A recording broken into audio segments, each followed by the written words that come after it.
asking because I want to make sure that I call you by your name. One of the interesting things that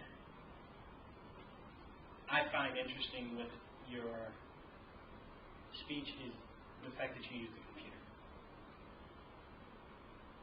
The reason why I find that very interesting is because I believe that we kind of made the computer like ourselves. I think that the computer is made just like the human brain.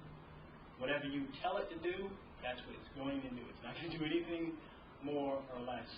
And as I was listening to you in regards to temporary files, things you really don't need, I began to think about the negativity in our lives. Things that we just really don't need. It's there, it's taking up space, whether it be negative things in our lives or negative people in our lives. It's just taking up a whole lot of space. And it actually, to me, kind of slows us down. Trying to move ahead, trying to move forward, trying to get somewhere.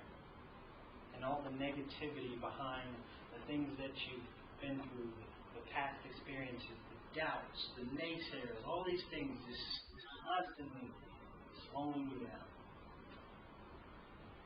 And it made me ask the question, well, is it possible that we could do the same procedure that you've taught us to delete the temporary files? I mean, at one point they were necessary, but when they're no longer necessary, is it possible to delete those files? Is it possible to remove that junk that's slowing you down? The interesting thing is that I don't know if we'll ever be able to get rid of all the files. But I do believe that every once in a while we do need to go through that process where we're kind of cleaning out some old stuff.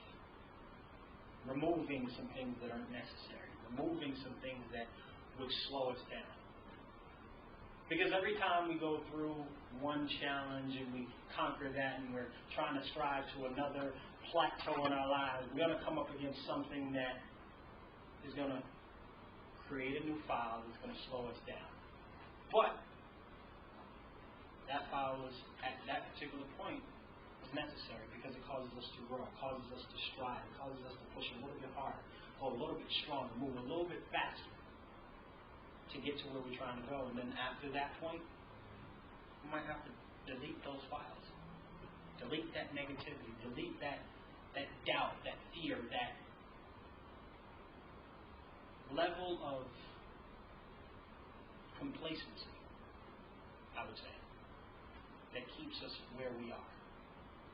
And even as I'm speaking to you guys, I'm talking to myself because I want to get here.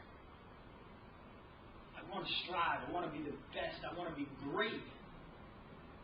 But sometimes I just settle for good.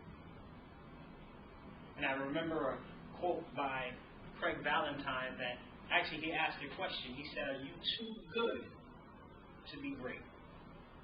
Are you too comfortable in your good life to stretch out and reach greatness?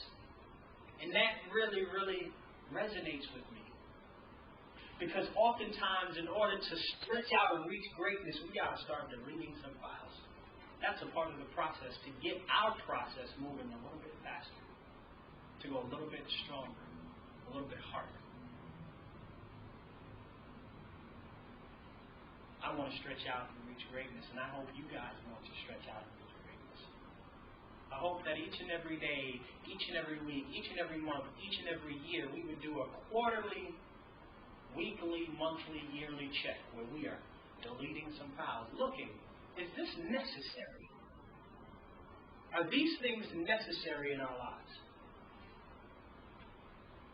If not, can we remove them? So that our internal processor can go a little bit faster, a little bit stronger, and actually hopefully live a little bit longer. So as I conclude this, I ask, are you too good to be great? Are you willing to stretch out to remove the good and reach your greatness?